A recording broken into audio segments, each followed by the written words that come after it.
ጭብጨባ ይሄ ፌክ ነው። በደንብ አልተጨበጨበም፣ ችግር የለም። እንዴም ተሻሻለ? ያው ነው አልተሻሻለም። ከተቻለ ትንሽ ይሻሻልና አንድ ጊዜ በደንብ እንግዲህ እንኳን ደስ አላችሁ፣ እንኳን ደስ አለን። ጌታ እንኳን ረዳችሁ።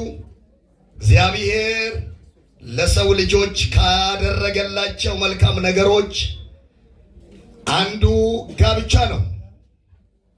እግዚአብሔር ለሰው ልጆች ካደረገላቸው ድንቅ ነገሮች መካከል አንዱ ጋብቻ ነው። ሰው ብቻውን ይሆን ዘንድ መልካም አይደለም ብሎ ለሰው ልጅ ያዘጋጀው የፈጠረው ጋብቻን ስለሆነ ጋብቻ ግሩም ድንቅ መልካም የሆነ የእግዚአብሔር ስጦታ ነው ለሰው ልጅ።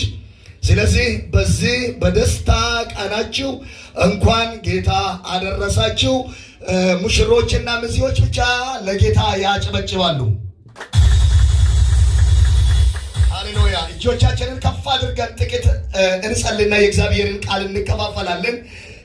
እግዚአብሔር ይከበራል። እግዚአብሔርንም የሚያከብር ሕዝብ ደግሞ ይከበራል። እግዚአብሔር መከበር አለበት። የእግዚአብሔር ቃል መከበር አለበት። አስተናጋጆችም ሆናችሁ ማንም ሆናችሁ አሁን ዕቃ ይዛችሁ ውስጥ ውርውር ማለት አይፈቀድም። በተቻለ መጠን የእግዚአብሔር ቃል ይከበራል። ከእግዚአብሔር በላይ ነገር ምንም ነገር የለም። የእግዚአብሔር ቃል እየተሰበከ የሚንቀሳቀስ ሰው ማየት አልፈልግም። ሚወጣ የሚገባ ሰው ሊያይ አልፈልግም። ለጥቂት ደቂቃዎች ረዥም ደቂቃ ወይም ረዥም ሰዓት አልሰብክም። ይህን አጭር ደቂቃዎችን ግን ማንም ሰው የእግዚአብሔርን ቃል በማያከብር መልኩ የሚንቀሳቀስ አገኘው አልስማማም ማለት ነው። ከሱ ጋር አልስማማም። ስለዚህ እግዚአብሔር እንድናገረን እግዚአብሔር ነው ለዚህ ሁሉ ያበቃን። እግዚአብሔር ነው በእንዲህ አይነት መልኩ ያከበረን። እግዚአብሔር ነው በእንዲህ አይነት መልኩ በሰው አገር የሰው ነገር እንደራሳችን አገር አድርጎ ሰርገን ምኑን በእንዲህ አይነት እንድናከብር ባልተፈቀደ ምድር እግዚአብሔር ፈቅዶልን ይህንን መልካም ካደረገ ባደረገው ነገር ራሱ ሊከበር ይገባል። ባደረገው ነገር ራሱ ሊመሰገን ይገባል። ባደረገው ነገር ለሱ ክብር ሊሆንለት ይገባልና ሁላችንም እግዚአብሔርንና የእግዚአብሔርን ቃል ባከበረ መልኩ እግዚአብሔርን ለመስማት አጭር ጸሎት እንጸልያለን። ሃሌሉያ! የዘላለም አምላክ ከፍ ብለህ ለዘላለም የምትኖር ሁሉን አድርጋ የከበሪ አባት በጌታ በኢየሱስ ክርስቶስ ስም እኔም ወገኖችም በዚህ ሰዓት ካንተ ባገኘነው እድል ደስ ብሎን እናመሰግንሃለን። ብዙ ምስጋና ብዙ ክብር በሰማይም በምድርም ከፍ ብለህ ለምትኖር ላንተ ይሆን። ሁላችንንም ጌታ ሆይ የዛሬ ሰዎች ያደረከን አንተ ነህ። ምሕረትን አብዝተህልን ጥበቃን አብዝተህልን ዛሬን ማየት ችለናል። ጌታ ሆይ ስለቻልን አይደለም፣ በቂማችን በጉዳታችን አይደለም፣ በከፈልነው ዋጋ አይደለም፣ በተከፈለልን ዋጋ እዚህ አንተን ልናመሰግንህ ከወንድሞቼ ጋር ከእህቶቼ ጋር ከነዚህ ቅዱሳን ጋር እኔም እድል አግኝቼ አንተን ለማመስገን ችያለሁ። ለዚህ ሁሉ ምክንያቱ አንተ ነህና ሁላችንም በፊት ዝቅ ብለን የከበረ ምስጋናችንን ላንተ እንሰጣለን። ክብር ሁሉ ተጠቅልሎ ለስሜ ይሁን። አሁን ደግሞ ቃልህን ልንሰማ በዚህ አለን። ጌታ ሆይ በሚገባን ቋንቋ እንድትናገረን በቃልህ እንድትባርከን የዚህ ቃል ተቃዋሚ ተሻሚ መንፈስ ዘው ብሎ የገባ ከማንም ጋር ተመሳጥሮ ወደዚህ የገባ መንፈስ ብሎን ቃል እየተወራ በቃል ስልጣን የተመታ ይሆን። የህዝብ ከሳሽ የህዝብ ጠላት ገዳይ የተቆጣ የተበሳጫ በዚህ ደስታ የቀና የተኛው ቅናተኛ መንፈስ የተዋረደ ይሆን። ባሪያን በኢየሱስ ክርስቶስ ስም አንተ እርዳው። ስለሆነልን መልካም ሁሉ ክብር ለስምህ ይሁን። ጊዜውን አንተ ተቆጣጠር። ሁሉ ሆኖ ክብሩ ላንተ ይጠቅላል። በሰላም አሳድረን ስለነበረን ጊዜ ወንድሜን ዘሬን ስለረዳው እነዚህን ቅዱሳንን ስለረዳቸው ደስ ብሎናል። የክብሩ ባለቤት ክብርን ጠቅልለ ለራስህ ውሰድ። የቀረውን ጊዜ በእጅ ተረከብ። በጌታ በኢየሱስ ክርስቶስ ያወሰን አሜን። ወንጌል ሊነገርላት ይችላል። እንግዲህ ጥቅምት 5 ላይ ሰርግ አላት። እሷም እንግዲህ ከወዲሁ እኔም ልጀምር ብዬ ነው። እግዚአብሔር ይባርካት። እንዲሁም ደግሞ ወንድሜን አደን እንዲሁም ወንጌላዊ ዳንን ዘማሪ ዘርየን ደስ ብሎኛል። በእናንተ ተባርክ ያለው ያው መጋቢዎችን ለይቶ እሱ ዌልካም ያለው እኔ ግን እሱንም ጨምሬ ዌልካም እላለሁ። አጨብጭቡለት በደንብ አድርጋችሁ። ሃሌሉያ ጌታ ኢየሱስ ዘመናችሁን ይባርክ። ከተለያዩ ከሩቅም ከቅርብም ይህንን ሰርግ የታደማችሁ ቅዱሳን ዛሬ በዚህ ምሽት እግዚአብሔር ለሕይወታችሁ የሚሆነውን ነገር ይናገራችኋልና የእግዚአብሔርን ቃል እንድትከታተሉ ይሁን። ያነበብኩላችሁ የመጽሐፍ ቅዱስ ክፍል የዕብራውያን መልእክት 13 ቁጥር 4 ነው ያነበብኩላችሁ። ዕብራውያን 13 ቁጥር 4 መጋባት በሁሉ ዘንድ ክቡር፣ መኝታውም ንጹሕ ይሁን፣ ሴሰኞችንና አመንዝራዎችን ግን እግዚአብሔር ይፈርድባቸዋል የሚለው የእግዚአብሔር ቃል ነው። እንግዲህ መጋባት በሁሉ ዘንድ ክቡር ይሁን ስለሚል እኔም ጋብቻ ክቡር ነው እያልኩ ጥቂት ደቂቃዎችን እግዚአብሔርን ቃል አካፍላለሁ። ጋብቻ ክቡር ነው እያልኩ ማለት ነው። ጋብቻ ክቡር ነው ወይም መጋባት በሁሉ ዘንድ ክቡር፣ መኝታውም ንጹሕ ይሁን ካለ በኋላ ሴሰኞችንና አመንዝራዎችን እግዚአብሔር ይፈርድባቸዋል ይላል። እንግዲህ ሴሰኞች የሚለው ልክ አይደለም ድምፁ። ሴሰኞች የሚለው ያሳይሻል አይቀርም። ኦኬ እሺ፣ ለማስተካከል ሞክሩ። ጌታ ይባርካችሁ። እሺ፣ ቆንጆ እስኪሆን ድረስ እንዳትለቀው። እኔ ልቀጥል። እንግዲህ ሴሰኞች የሚለው ቤዝ ቀንስልኝ፣ ማስተሩን ጨመር አድርግልኝ። ሴሰኞች የሚለው ወጣት ሆኖ ሳያገባ በፊት አላግባብ በሆነ መንገድ ግብረ ስጋ ግንኙነትን እያሳደዱ የሚውሉትን ነው ሴሰኞች የሚላቸው። የወጣት በእንዲህ አይነት መልኩ አሳዳጅ የሆኑትን ሴሰኞች ይላቸዋል ወጣት ከሆነ። አመንዝራዎች የሚለው ደግሞ ባለትዳር ሆኖ የቤቱን ትቶ የውጩን እያሳደደ የሚውለውን ነው። ሴሰኛ ወጣት ሆኖ የራሱን ሳይደርስ የሰውን እያሳደደ የሚውል እሱ ሴሰኛ ነው። ባለትዳር ሆኖ ሚስቱን ትቶ፣ ባለትዳር ሆኖ ባሏን ትታ ሌላውን የምታሳድድ እሷ ደግሞ አመንዝራ፣ እሱ ደግሞ አመንዝራ ነው። እግዚአብሔር እነሱን ይፈርድባቸዋል ይላል። ጋብቻ ግን ክቡር ነው። እጆቻችሁን ከፍ አድርጋችሁ ቀኝ እጆቻችሁን እነሳና ጋብቻ ክቡር ነው በሉ። አዎ ትንሽ ቃይ ችግር የለም ልትጨምሩ ግን ጥሩ ነው። እሺ ጋብቻ ክቡር የሆነበት ጥቂት ነገሮችን ፈጠን ልንገራችሁ። ጋብቻ ክቡር ነው ስንል መጽሐፍ ቅዱስ ጋብቻን ክቡር ነው የሚለው ከምን የተነሳ ነው ካላችሁኝ፣ አንደኛ በከበረው በእግዚአብሔር የተመሰረተ ተቋም በመሆኑ ነው። ይደግማለሁ። ጋብቻ ክቡር ነው የሚለው መጽሐፍ ቅዱስ ጋብቻን መስራቹ ድርጅት ዩኤን አይደለም፣ የውጭ ድርጅት አይደለም። ጋብቻን የመሰረተው ፈላስፋዎች አይደሉም። ጋብቻን የመሰረቱት ታዋቂዎችም አዋቂዎችም ተማሪዎችም ተመራማሪዎችም አይደሉም። በየዘመናት የምነሱ አዋቂ ናቸው የሚባሉ ሰዎች አልመሰረቱትም። ጋብቻ መስራች ራሱ እግዚአብሔር ስለሆነ በከበረው በእግዚአብሔር ስለተመሰረተ ጋብቻ ክቡር ነው።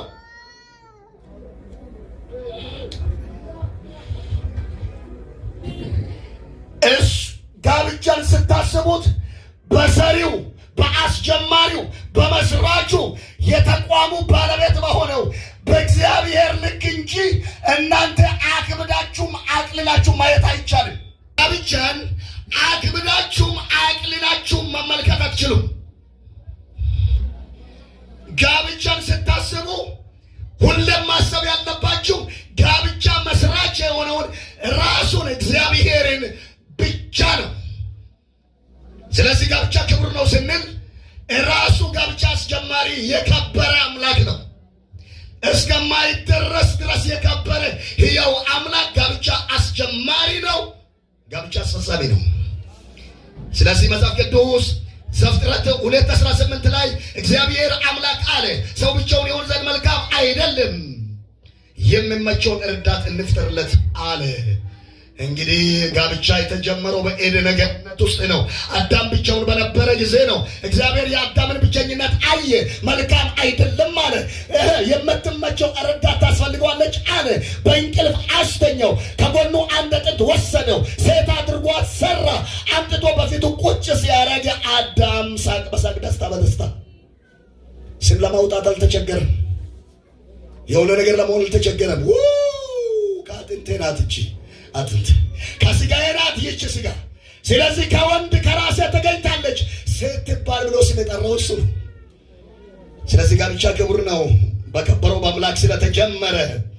ሁለተኛ ጋብቻ ክቡር የሆነበት ምስጢር፣ ሁለተኛ ረጂ ተቋም ተደርጎ ስለተሰራ ነው። ጋብቻ ረጂ ተቋም እንጂ አክሳሪ ተቋም አይደለም።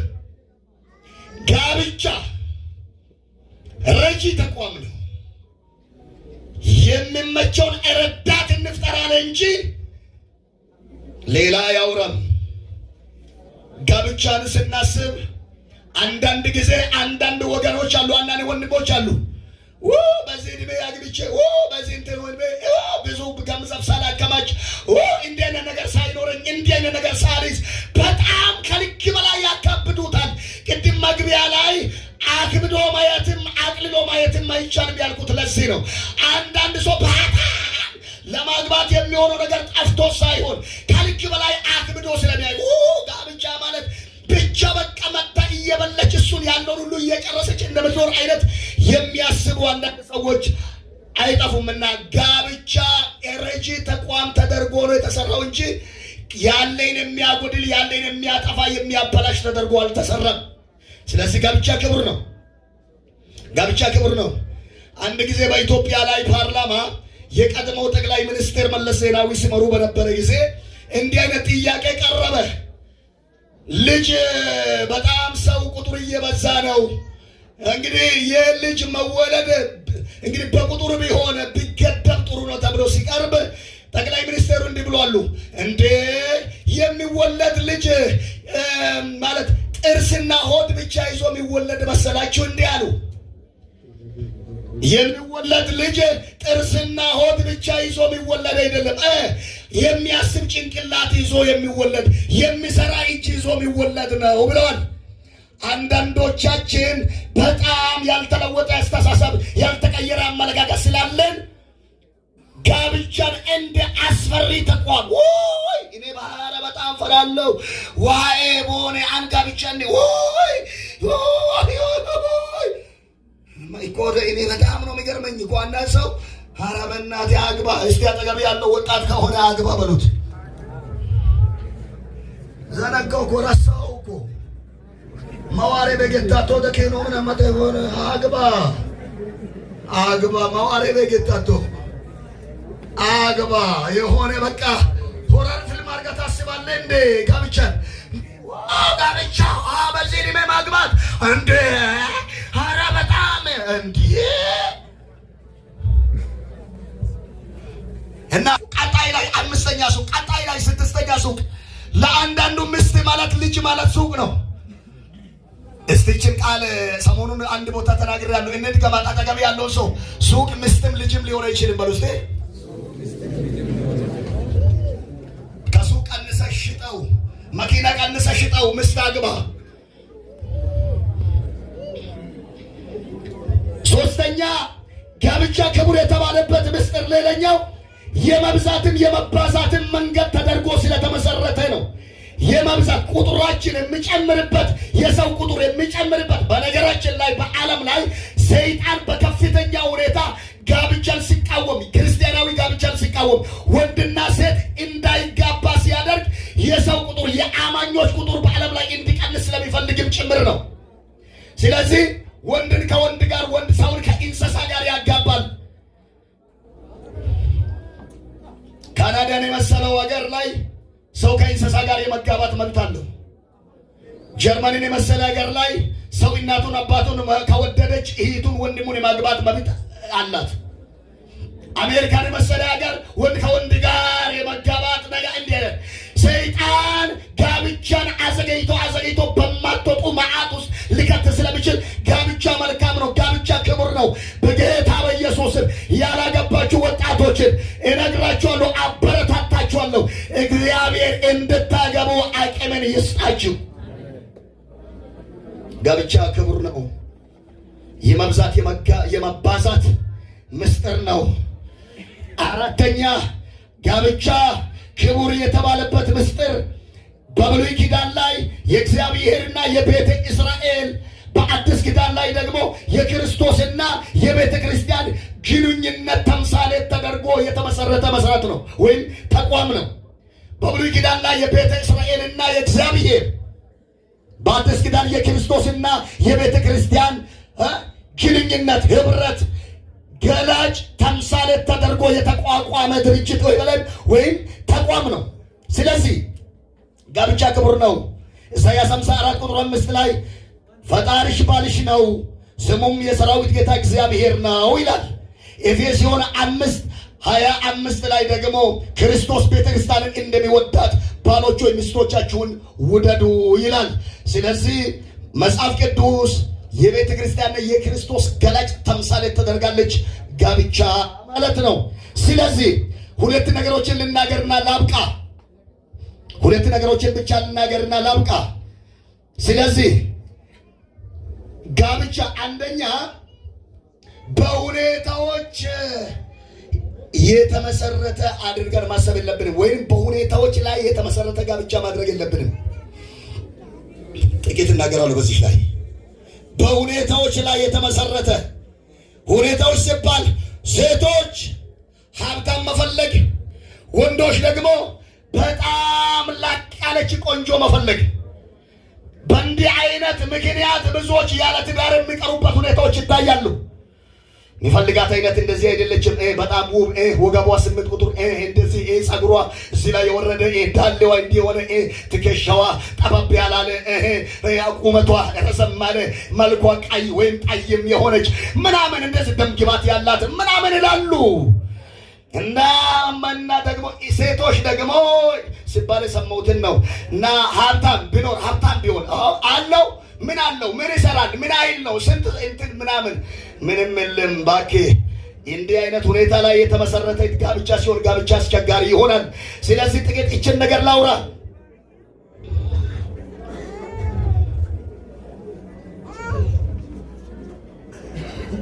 ሰላም ነዋ። ኢየሱስ ጌታ ነው። ሃሌሉያ። ከኔ ጋር ናችሁ? እስቲ ካንተ ጋር ነኝ የምትሉ አሜን። ተባረኩ። ጌታ ኢየሱስ ይባርካችሁ። ስለዚህ ወንድሞቻችን ውበትን ነው እንትን አድርገን የምናስበውና መጽሐፍ ቅዱስ ስለ ውበት ምን ይላል? ምሳሌ 31 ቁጥር 30 ላይ እንዲህ የሚል ቃል ታገኛላችሁ። ውበት ሐሰት ነው፣ ደምግባትም ከንቱ ነው፣ እግዚአብሔርን የምትፈራ ሴት እርሷ ትመሰገናለች ይላል። እርሷ ትመሰገናለች ይላል። ውበትን ሐሰት ይለዋል መጽሐፍ ቅዱስ። ደምግባትን ከንቱ ነው ይላል። ለምንም እንደሆነ ታውቃላችሁ? ዛሬ በሆነ ቆንጆ የነበረች የሆነ ትንሽ ክስተቱ ጋር ቢከሰት ውበቷን ሊታጣ ስለምትችል ማለት ነው። ደምግባቷን ሊታጣ ስለምትችል ማለት ነው። ጋብቻ ደግሞ ደምግባት እስካለ ብቻ የሚቀጥል አይደለም። የፊቱ ማማር እስካለ ድረስ የሚቀጥል አይደለም። ጋብቻ እስከ ዕለተ ሞት ስለሆነ ውበት ሐሰት ነው፣ ደምግባት ከንቱ ነው ይላል። አይታችኋል? ታዲያ ብዙዎቻችን ለጓደኝነት፣ ለትዳር፣ ለተለያየ አይነት ነገር ጋብቻን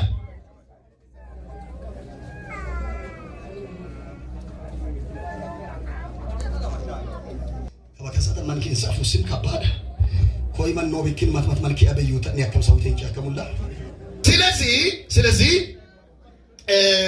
ትክክለኛ እቺ ብቻ ልናገርና ላብቃሽ። ይብቃኝ። እግዚአብሔርን በነገራችን ላይ ትክክለኛ የእህቶች ውበት መለኪያ ምንድን ነው? ትክክለኛ ከመጽሐፍ ቅዱስ አንጻር የውበት መለኪያ ምንድን ነው? የውበት መለኪያ እስቲ እጆቻችሁን ከፍ አድርጉና የውበት መለኪያ በሉ።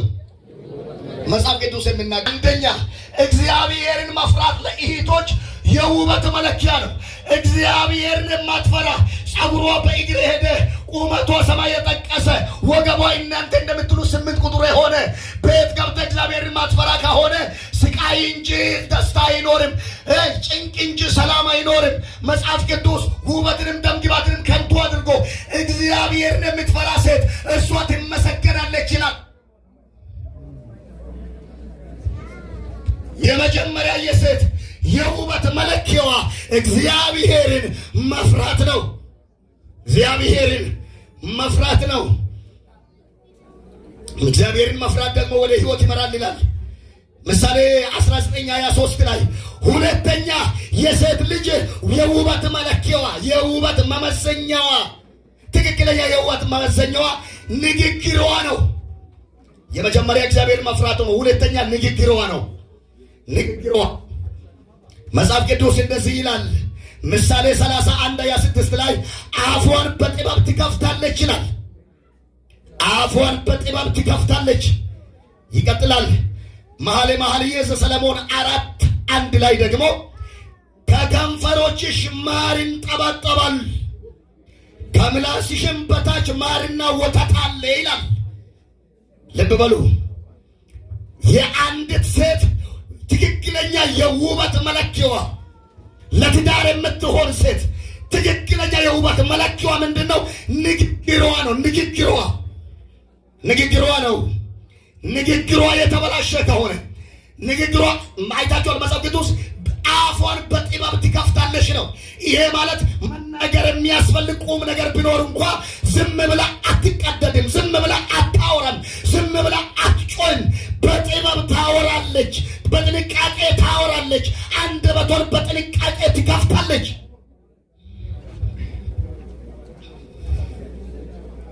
ዝም ብላ አታወራም። ሴት ልጅ ውበቷ እሱ ነው። ሌላማ ቀሪ ነው። ሌላማ ለአንድ 15 ቀን ብትታመም የሚቀር ነው። የዕድሜ ልክ የሚያሳልፍ ውበቷ ንግግሯ ነው። ከአንደበቷ ማር ምንጠባጠብ ከሆነ አዝነው እንኳ ተበሳጭተው እንኳ ቆንጆ ንግግር የምትናገር ከሆነ ማራኪ ንግግር የምትናገር ከሆነ እሷ ውብ ናት። እሷ ቆንጆ ናት። መጽሐፍ ቅዱስ ስለ ንግግር ቆላሲስ 4:6 ላይ እንዲህ የሚል ቃል ታገኛላችሁ። ንግግራችሁ ሁል ጊዜ በጨው እንደተቀመመ በጸጋ ይሁን ይላል። ቆላሲስ 3:8 ላይ ደግሞ ቁጣን፣ ሐሜትን፣ ንዴትን፣ ስድብን፣ አሳፋሪ ንግግርን አስወግደን ይላል። አይታችኋል። ሴቶች ወረኞች ከሆኑ፣ ሴቶች ሐሜተኞች ከሆኑ፣ ሴቶች ንግግር ማይቆጥቡ ከሆነ፣ ሴቶች ምንም አይል ቆንጅና ይዞ ምንም አይል ውበት ይዞ ባገኙባት ሁሉ ዝም ብሎ የሚያወሩ ከሆኑ፣ ዝም ብሎ የሚያሙ ከሆኑ፣ የሚያቃጥሩ ከሆኑ አራ ቆንጅናቸው እዛ